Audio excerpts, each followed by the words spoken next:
The morning sun rose slowly over the city, painting the tall buildings with a golden glow. The streets were already busy. Cars honked, people rushed to work, and the smell of roasted coffee drifted from nearby cafes. In the middle of all that, noise and speed sat a man who didn't seem to belong there. He was sitting near the marble steps of a tall glass tower called the Briarstone Investment Building. His clothes were old and torn, his shoes had holes, and his hair looked messy and gray from the wind. But in his hands, there was something unexpected, a small piece of cardboard, and a pencil that looked like it had been sharpened down to the end. Every day he sat there quietly, sketching something on those pieces of cardboard. People passed him without noticing. Some gave him quick, pitying glances before looking away. A few dropped coins into the small tin can beside him, not because they cared, but because it made them feel better about themselves. Most didn't even look. They were too busy holding their phones, checking their stocks, or rushing into the tower for their next meeting. The man's name was Daniel Ward. No one really knew that, of course. To them, he was just the homeless guy by the steps. But Daniel didn't seem to mind the silence or the stares. He had grown used to it. Every line he drew, every number he scribbled in the corner of the cardboard, seemed to take him away from the noise of the city. When he drew, his face softened, his hands steadied, and his eyes lit up with a kind of calm that only came from purpose. A young security guard who saw him every morning sometimes nodded at him. Daniel always smiled back, polite and quiet.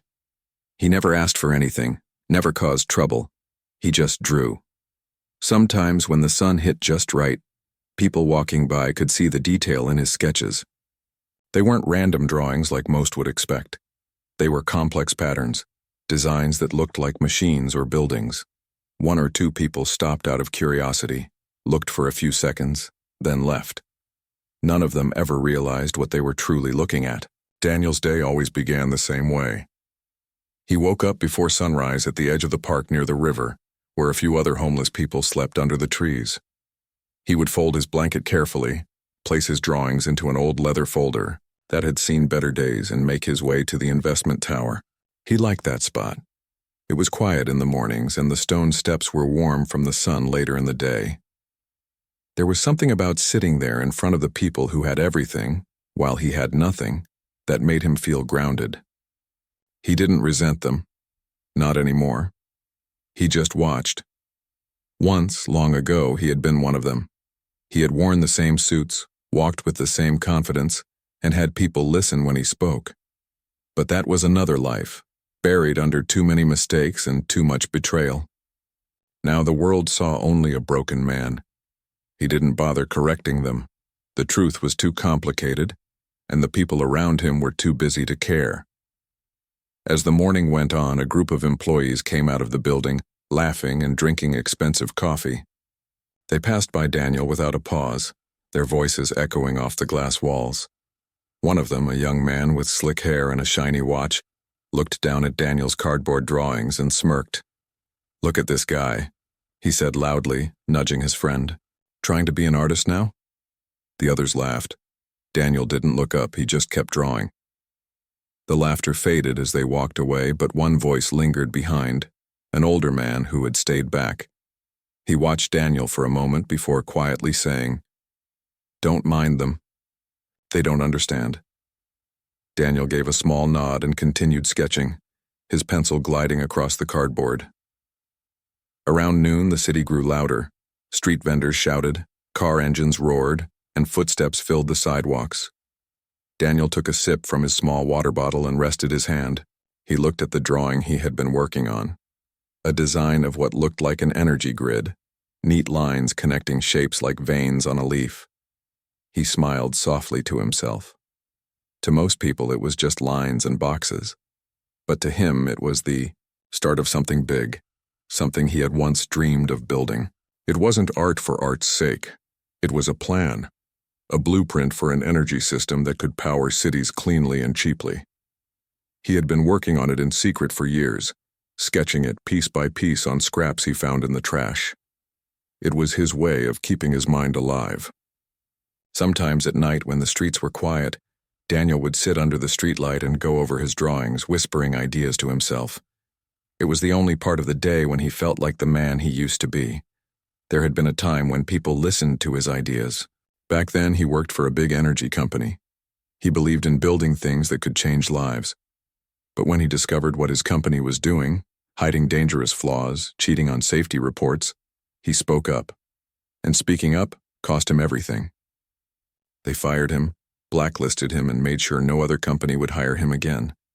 Soon the bills piled up, the house was gone, and the people who had once called him friend stopped answering his calls.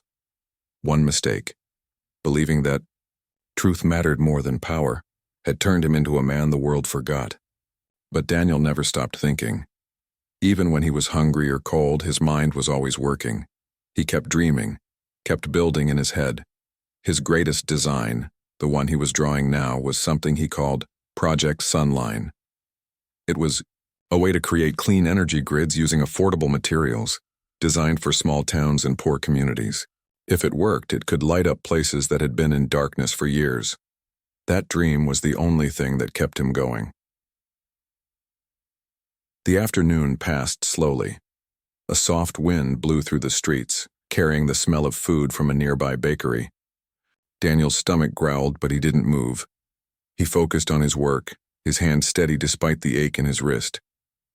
Every now and then, people would walk by and glance at him, but no one stopped. He had learned that attention only came when people wanted to feel kind for a few seconds. Real connection, that was rare. As the shadows began to grow long, a woman in a red coat approached him. She was holding a paper cup and a sandwich. "Here," she said gently, offering it to him. Daniel looked up, surprised, and smiled. "Thank you," he said softly. She nodded and walked away before he could say anything else. He took a small bite and looked at the people rushing home from work. Everyone seemed to be running toward something, or maybe away from something. He wasn't sure anymore. That evening, when the lights of the city began to sparkle like stars on the ground, Daniel packed up his drawings. He stacked the pieces of cardboard carefully, as if they were made of glass, and placed them into his folder. He stood slowly, stretching his sore back, and looked up at the glass tower. The reflection of the sunset shimmered across its surface. For a moment, Daniel could see himself there, not as he was now, but as he once had been, confident, strong, certain of his purpose. Then the image faded, replaced by the weary man holding a worn folder. He turned and began walking toward the park. On his way, he passed a group of young people taking photos near the fountain. One of them accidentally dropped a wallet, and Daniel quickly picked it up. "Hey, you dropped this," he called out. The young man looked startled, then smiled awkwardly. "Oh, thanks, man," he said, taking it back. "Appreciate it." He hesitated for a second, then asked, "Hey, are you the guy who draws by the tower?" Daniel nodded. "Yeah, I've seen your stuff. It's actually pretty cool." The compliment was small, but it warmed Daniel's heart. "Thank you," he said, smiling softly. The young man waved and walked off. For the first time in a long while, Daniel felt seen. That night, as he reached the park, Daniel spread his blanket under the familiar tree. He opened his folder and looked at his drawings again under the dim streetlight. He traced one of the lines with his finger and whispered, "Almost there." The stars above blinked faintly through the city haze. Somewhere deep inside, he still believed that one day, someone would notice. Someone would look past the torn clothes and the tired eyes and see what he saw, a future worth building. He closed his eyes and listened to the distant hum of the city. Cars, voices, footsteps, a rhythm of life that went on whether he was seen or not. But tonight, something felt different. Maybe it was the compliment, or maybe it was just hope refusing to die. Either way, as he drifted to sleep, Daniel smiled faintly. Tomorrow he would go back to the steps and draw again. The world might not be ready yet, but he would be. The next morning started like any other. The city was already awake before the sun fully rose, and the sound of traffic filled the air. Daniel walked his usual path toward the Briarstone Tower, his old folder tucked under his arm. The ground was damp from a light rain the night before, and the air carried the smell of wet pavement and coffee. He liked mornings like this. They were quiet, peaceful, at least for a little while before the city began rushing again. When he reached his usual spot, he placed his folder beside him and sat down. He took out a piece of cardboard, wiped off a small drop of water, and began to draw. His pencil moved slowly at first, tracing familiar lines. It was a habit that gave him comfort. He had been working on the same design for months, adding tiny details that most people would never notice. But for Daniel, each line mattered. It told a part of a story he wasn't done writing yet. The sun began to climb higher, and people started to arrive at the tower. The rhythm of footsteps and the clicking of heels echoed against the stone. Some people walked by quickly, pretending not to see him. Others gave him a polite smile, though most of those smiles didn't reach their eyes. Daniel didn't mind. He was used to being invisible. He paused for a moment and looked around. Across the street, workers were setting up decorations. There were large banners, flower arrangements, and catering trucks unloading trays of food. Something big was happening. Daniel overheard one of the security guards talking into his radio. "Yeah, the Briarstone Gala's tonight," the guard said. "Big names. Investors, CEOs, even some politicians." Daniel nodded quietly to himself. The Briarstone Gala, he remembered it. Years ago, he used to be inside that building, attending those very events. Back then, he wore suits, shook hands, and talked about big projects. Now he sat on the sidewalk outside, drawing on discarded cardboard.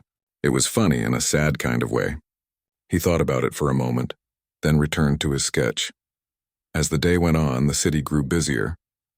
Luxury cars started arriving early, their windows tinted, their drivers wearing suits. Workers set up a long red carpet near the entrance. Cameras and lights were being tested for the evening. Daniel watched it all quietly, his pencil still moving.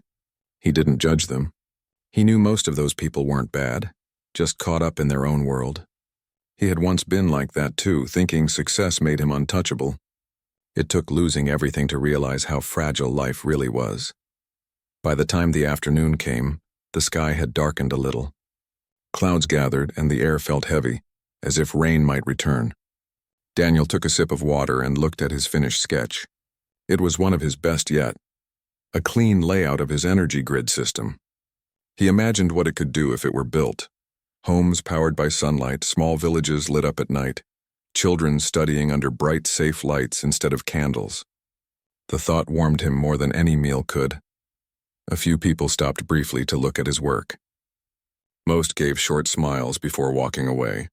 But then a group of young men in expensive suits came out of the building, laughing loudly. They were holding drinks, already celebrating before the gala even began. When they saw Daniel sitting by the steps, their laughter grew louder. "Look who we have here," one of them said, nudging his friend, the famous artist of Briarstone Tower. Another laughed and added, "Hey man, you should come inside and sell your art to the billionaires tonight. I'm sure they'll love it. Cardboard goes great with marble floors." Daniel didn't look up. He just smiled faintly and kept drawing. He'd heard it all before.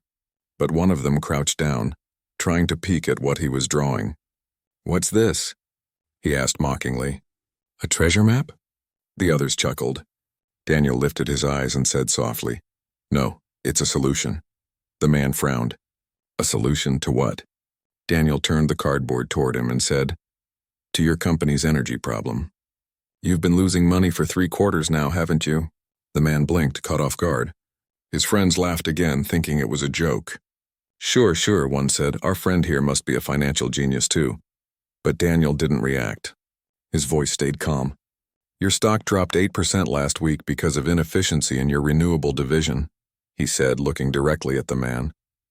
"You're investing in the wrong infrastructure. You're chasing image, not innovation." The laughter stopped.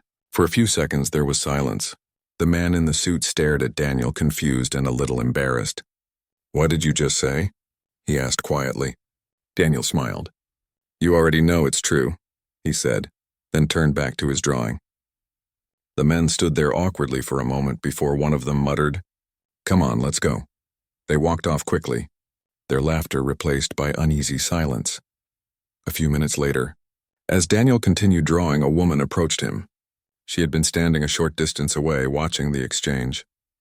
She was dressed elegantly, her hair tied neatly, and her expression curious rather than judgmental. "May I see that?" she asked.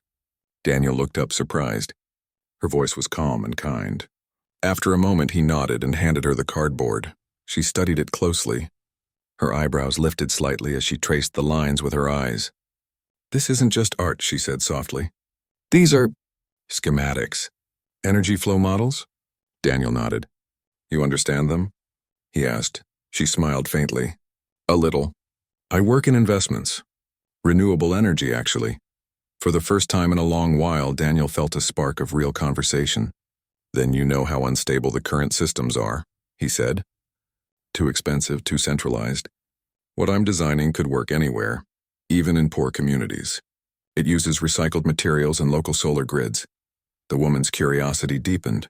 "Did you make all of these yourself?" she asked, flipping through a few other sketches he kept in his folder. "Everyone," Daniel said. "It's what I do when the world isn't listening." Before she could reply, someone called her name from across the street. A group of people waved at her, urging her to come. She hesitated, then handed the drawings back carefully. "You have a gift," she said. "What's your name?" "Daniel," he replied. She nodded, repeating it quietly as if to remember. "I'm sure we'll meet again," she said, then walked away, disappearing into the growing crowd.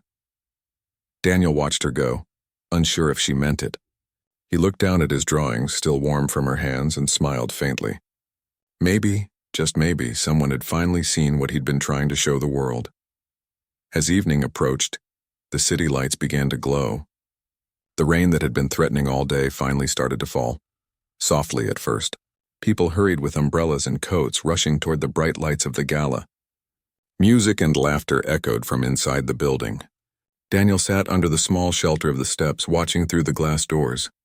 The people inside looked like a different species, elegant, confident, shining with money and success. He didn't envy them.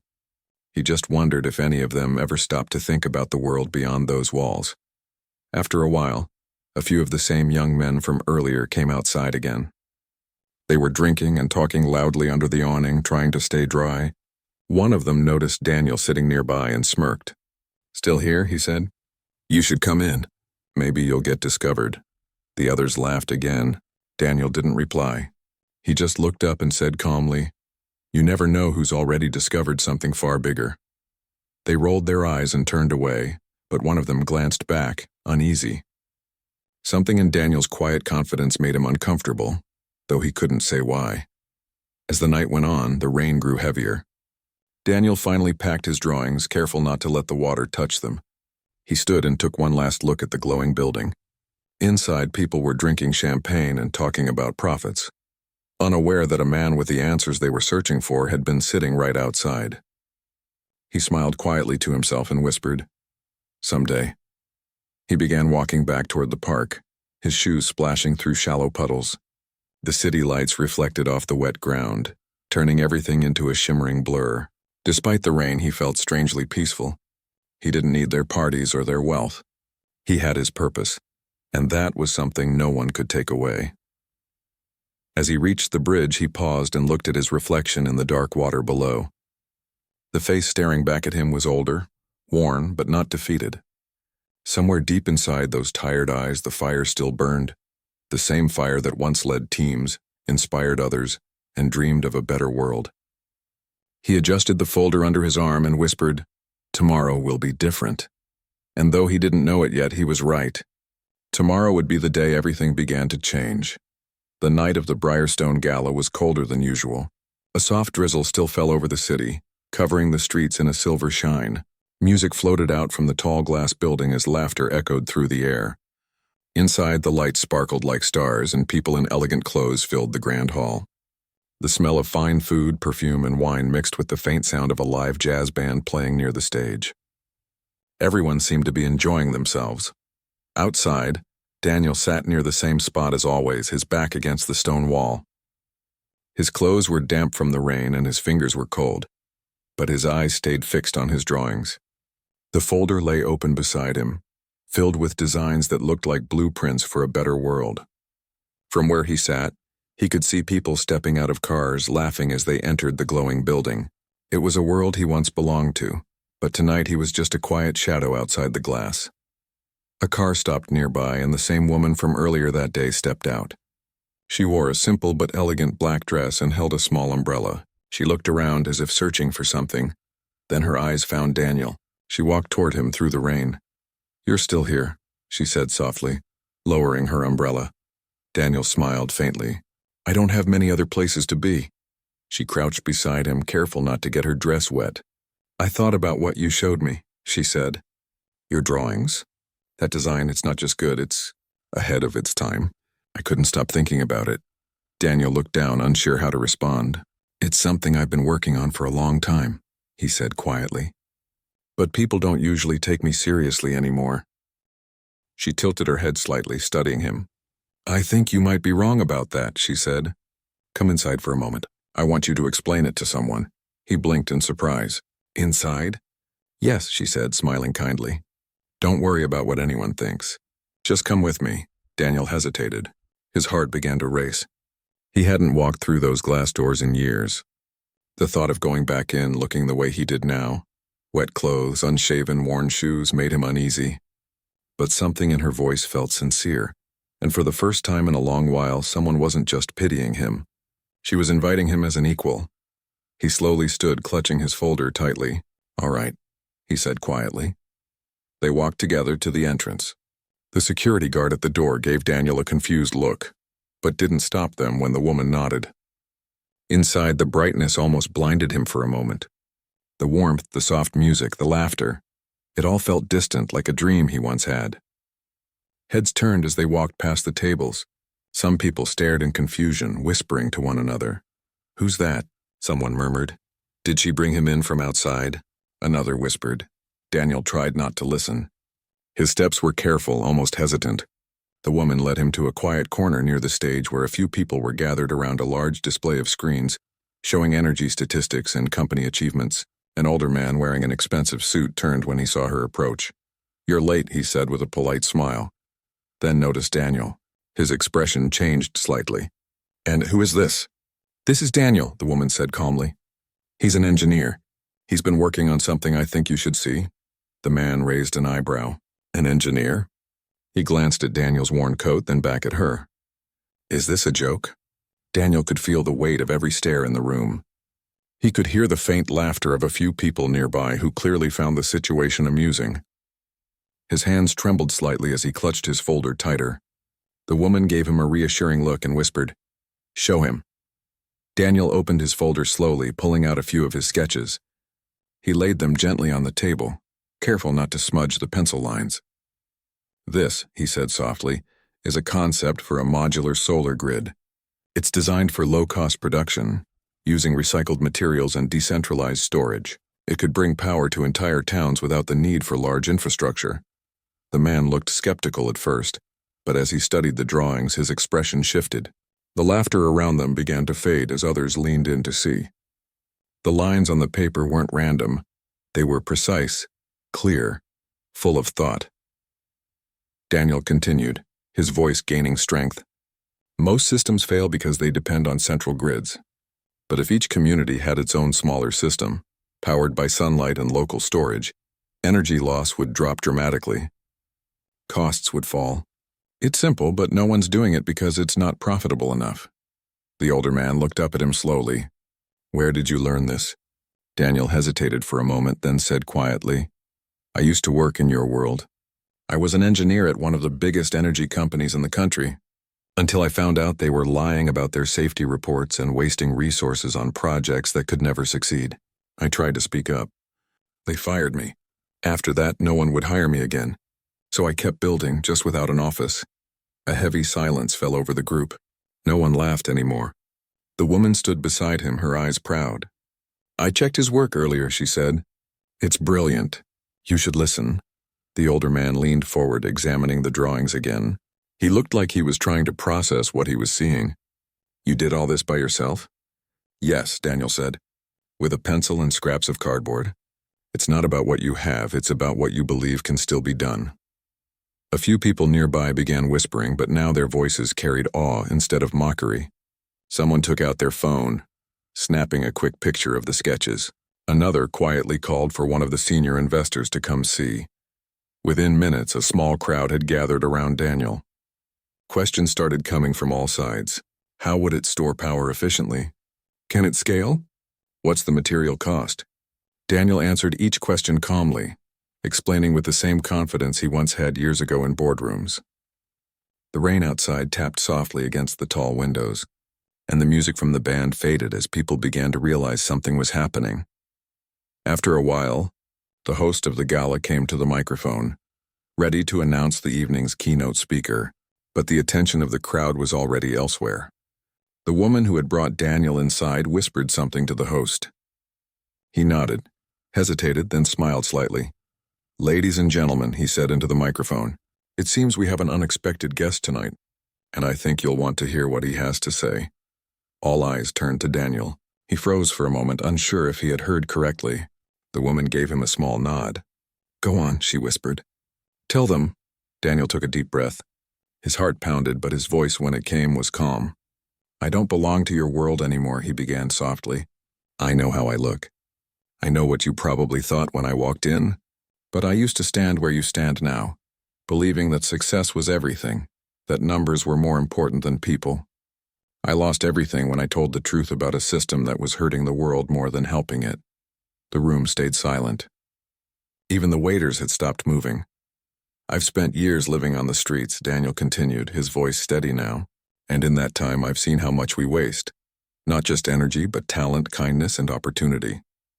I started drawing because I couldn't stop thinking about how to fix what's broken.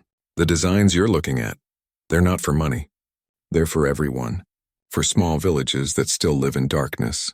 For families who can't afford to power their homes. If you want to make real change, stop chasing luxury and start building something that lasts." His words hung in the air. The room was so quiet you could hear the rain outside. The same people who had laughed at him earlier now stood motionless, faces filled with something between shame and admiration. Then slowly, the older man who had first doubted him began to clap. Others joined in. Within seconds, the hall filled with applause, not polite or forced, but genuine. Daniel lowered his head slightly, overwhelmed. The woman beside him smiled warmly. "I told you they'd listen," she said quietly. Daniel looked up, his eyes shining.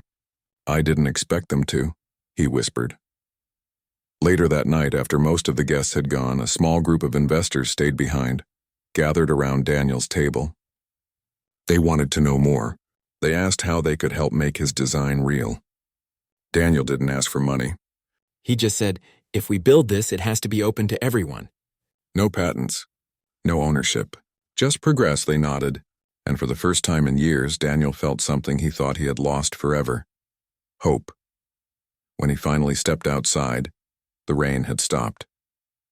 The city lights reflected on the wet streets, and the cool air felt clean against his face. He looked back at the glass tower, where the last few people were still talking about his drawings, and he smiled. For years he had been invisible. But tonight they had seen him, not as a homeless man, but as someone who still had something to give. He pulled his coat tighter and started walking toward the park. The folder under his arm felt lighter now. The night was quiet, but inside his heart something had begun to shine again. The next morning the city looked brighter than usual. The rain had washed away the dust, leaving the streets clean and shining under the sunlight.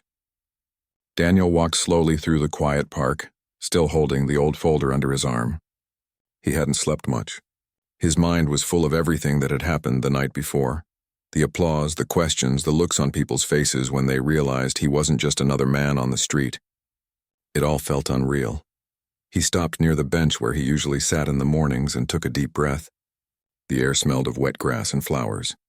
For the first time in years, he felt light. Not because his problems were gone, but because something inside him had changed. Someone had finally listened. Someone had believed in him again. He opened his folder and looked at the drawings that had started it all. Some of the pages were wrinkled and the pencil marks were faded from the rain. But they were still his. Every line, every note, every calculation born from sleepless nights and quiet determination. He smiled to himself. He didn't know what would happen next, but something told him that his life had turned a corner. Later that day, As he sat near the same steps by the Briarstone Tower, people began to notice him differently. The same security guard who used to walk past him without a word now greeted him with a friendly nod. "You were the talk of the night," the guard said with a grin. "They said you gave a speech that shut everyone up." Daniel chuckled softly. "I just told the truth," he said. Not long after, the woman who had brought him inside the gala the night before came out of the building. She waved when she saw him.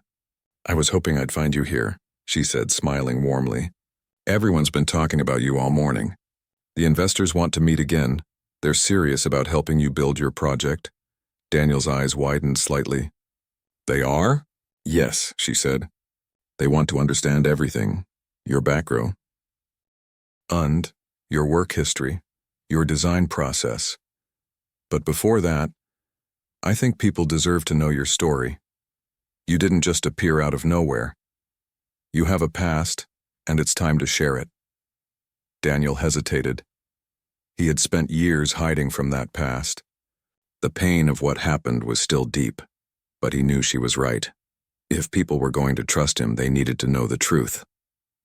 She gestured toward a small cafe across the street. "Let's get some coffee," she said gently. Inside, the cafe was warm and quiet.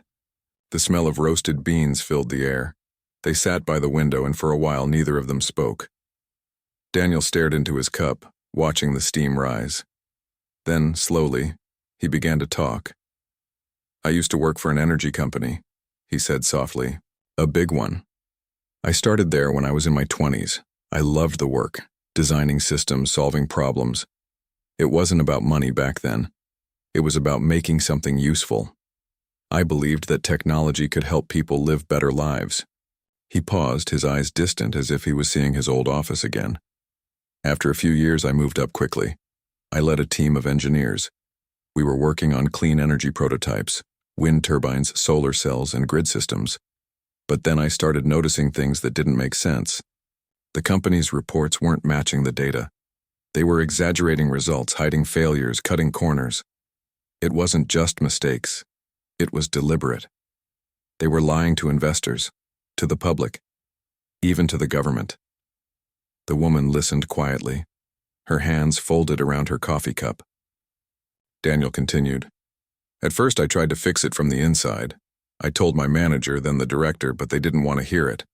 One of them told me, 'Don't be naive. Everyone does it. Just do your job and keep quiet.'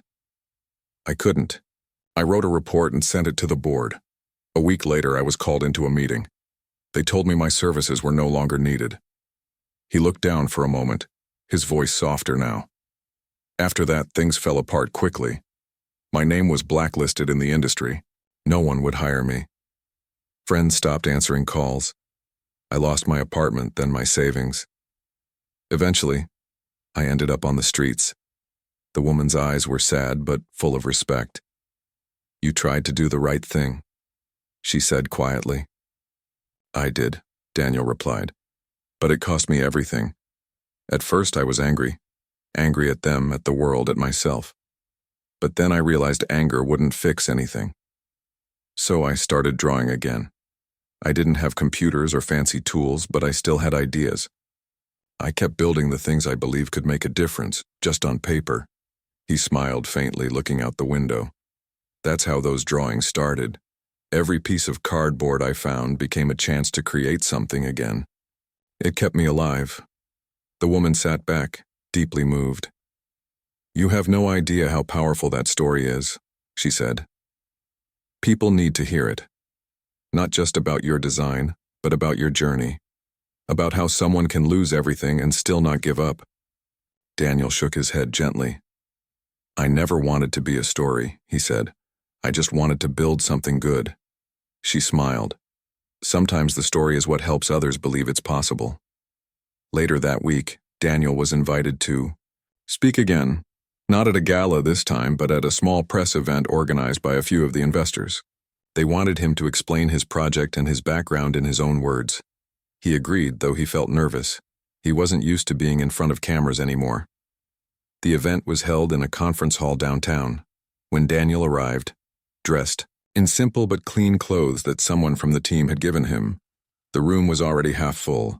Reporters, photographers, and business people filled the seats. The woman who had helped him was there too, standing by his side. When it was time, Daniel walked up to the small stage. He looked out at the crowd, took a slow breath, and began. "I used to believe that success meant having everything," he said softly. "But when you lose it all, you learn what really matters. I worked for one of the biggest companies in energy, and I thought I was making a difference. But I learned that truth is easy to forget when there's profit involved. When I refused to stay silent, I was pushed out. I lost my career, my home, and almost my will to live." He paused, letting the words sink in. "But I didn't lose my purpose. I kept building, not with money, not with machines, but with hope. Hope that maybe one day someone would look at these drawings and see what I saw, a future where clean energy doesn't belong only to the rich, but to everyone." The room was silent. No camera flashed. Every face looked focused, listening. Daniel continued, "What I've created isn't mine to own. It's for the world. I want this project to be open, free for communities to use and improve. I've seen what greed can do. I don't want this idea to end up the same way." When he finished, the room broke into quiet applause. It wasn't loud or dramatic. It was honest, the kind that comes from people who truly understand. After the event, several engineers approached him with questions and offers to help. Journalists asked for interviews. People wanted to know more about the man who had once been invisible. One young reporter said, "You've become an inspiration to so many. How did you find the strength to keep going?" Daniel smiled gently. "Sometimes you don't find strength," he said. "You just keep walking until it finds you." That night, as he left the building, the city lights reflected in his eyes. For the first time in years, he didn't feel like an outsider looking in. He felt like a part of something again, something real. The woman joined him outside. "You did it," she said with a smile. "People are listening." Daniel looked up at the stars, barely visible through the city haze. "It's not about me," he said. "It's about what comes next." She nodded. "Then let's make sure what comes next changes everything." They walked down the quiet street together, their reflections stretching across the wet pavement. For Daniel, the world no longer felt cold. The same city that once ignored him was now hearing his voice, and this time he had no intention of staying silent. Weeks passed, and the world around Daniel began to change in small but powerful ways. His story spread quickly, from local news to national channels, then to online platforms across the world. People were moved not just by his intelligence, but by his humility. It wasn't the tale of a genius who had been discovered. It was the story of a man who never stopped believing, even when no one else did. The company investors who once ignored him now worked with him. Engineers from different countries reached out to help refine his designs. Universities offered resources, labs, and students eager to learn from him. For Daniel, it all felt surreal. He had once slept under the stars with nothing but cardboard sketches for company. Now those same sketches had become the foundation for something far bigger, a clean energy project that could help millions. One morning, Daniel walked into a large open workshop where several young engineers were testing prototypes of his model. Machines hummed softly, screens glowed with data, and the air buzzed with excitement. He stood there quietly, just watching them work. A young technician noticed him and smiled. "We're running the first live test today," he said proudly. "If it works, the system could power an entire block." Daniel nodded, his eyes shining. "Then let's see what it can do." They gathered around as the test began. The model, built from his design, started to move, small turbines spinning, energy transferring smoothly across circuits. Then the monitor displayed a stable reading. The grid was live, power was flowing. The room erupted in cheers. Daniel felt a rush of warmth fill his chest. He didn't shout or clap. He simply closed his eyes for a moment and whispered a quiet thank you, not to anyone in particular, but to life itself. Later that evening, he walked to the park where he used to spend his days drawing alone. The same bench was still there. He sat down, watching people pass by. Some recognized him now. They smiled, waved, or even stopped to talk. But Daniel never forgot how it felt to be invisible. It reminded him to stay grounded. A group of children ran by, laughing and chasing each other. One little boy stopped, pointing at Daniel. "Hey, aren't you that man from TV? The one who made the new power thing?" Daniel chuckled softly. "I suppose I am." The boy's eyes lit up. "That's cool. My school teacher said it's going to help people who don't have lights at home." "That's the plan," Daniel said gently. "Everyone deserves light." The boy nodded with a grin, then ran off to join his friends. Daniel sat quietly after that, feeling a kind of peace he hadn't known in years. For the first time, he realized something important. The pain he had gone through, the loneliness, the hunger, the rejection, it had all led him here. Every broken moment had shaped the person who could do this work with honesty and compassion. A few weeks later, the government invited him to speak at an international summit on sustainable energy. It was a massive event, with leaders and scientists from around the world. When Daniel arrived, cameras flashed, and reporters called out questions. He felt nervous but calm. He wasn't there for fame or attention. He was there to share an idea that belonged to everyone. On stage, he looked out at the audience, hundreds of faces from different nations, waiting to hear what he had to say. He began in his soft, steady voice. "I'm not a businessman or a politician," he said. "I'm just someone who refused to stop believing in what's right. Years ago, I thought I lost everything. But now I understand. I was being prepared. Sometimes you have to lose what doesn't matter to find what truly does." He paused, looking down at the small model of his design on the podium. "This technology isn't mine anymore. It belongs to the people who will use it, the communities that will grow because of it, the children who will study under its light. I don't want patents or profits.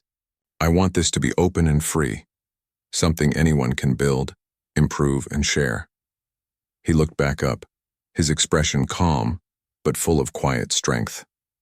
"If we all hold our ideas so tightly that no one else can use them, the world stays dark. But if we share them, we give others a chance to shine too." The room erupted in applause, not polite clapping, but a standing ovation that went on for nearly a minute. Cameras flashed and people rose to their feet. Some had tears in their eyes. After the event, messages began to pour in from small towns and villages across the world. Communities using Daniel's design to create affordable power for schools, hospitals, and homes. Photos arrived showing children studying under bright lights for the first time, farmers using solar pumps to water their crops, clinics staying open at night. Each picture told a story, not of technology, but of hope. Daniel kept every letter, every photo. He pinned them to a large corkboard in his modest office. Whenever he felt tired, he looked at that wall and remembered why he started. Months passed and the project grew into a global movement. Volunteers from all backgrounds joined. Engineers, teachers, students, even people who had once lived on the streets like Daniel. They called the initiative the Light Project. Its motto was simple: power for all. Despite all the recognition, Daniel lived simply. He rented a small apartment near the workshop and spent most of his days there, guiding young engineers and visiting schools to inspire students. He never acted like a celebrity. To him, he was still just a man with a pencil and a dream. One afternoon, while working on a new sketch, the woman who had helped him from the start stopped by his office. She smiled when she saw him surrounded by blueprints and cardboard models. "You haven't changed at all," she said with a laugh. Daniel looked up. "I don't need to. The work keeps me young," she smiled. "I came to tell you that the first major installation of your grid just went live in a small town overseas." The whole place celebrated. They said they can finally power their school and hospital 24 hours a day. Daniel leaned back, his eyes shining with quiet pride. "That's beautiful," he said softly. "That's what this was all for. You know," she added, "you could be living in luxury right now. People keep asking why you don't start your own company or take the patents." Daniel smiled gently. "Because once you put a price on something meant to help everyone, you lose what makes it special. This isn't about wealth. It's about giving something back." She nodded slowly. "The world needs more people who think like that." Daniel looked at the window where the sun was setting over the city skyline. Maybe, he said. But I think the world just needs people to care again. Once you care, everything else follows. That night he walked home under the orange glow of the streetlights. The city felt different now, warmer, kinder. He passed people who once would have ignored him, and they smiled or nodded. Some even stopped to thank him. But Daniel never saw himself as a hero. He saw himself as one small part of something much bigger. Months later, a documentary team made a short film about his journey, from the streets to the summit. It became widely shared online. In one of the final scenes, Daniel sat on his old park bench, sketching on a fresh piece of cardboard. When the interviewer asked what he was drawing, he smiled and said, "The next idea. There's always another one." The film ended with his voice saying softly, "Don't ever look down on someone because of where they are. You never know what they carry inside. Sometimes the ones the world ignores are the ones who will change it." Years later, when Daniel's health began to fade, the world continued building on his vision. His open designs inspired new technologies and companies that stayed true to his principle: clean, fair, and accessible to everyone. Schools around the world taught his story, not just as a lesson in engineering, but as a lesson in humanity. And in the park where he once sat alone, a small statue now stood, not of a rich man or a famous one, but of a quiet figure with a sketchbook in his hands. On the plaque beneath it were words he had once said to a little boy long ago: "Everyone deserves light."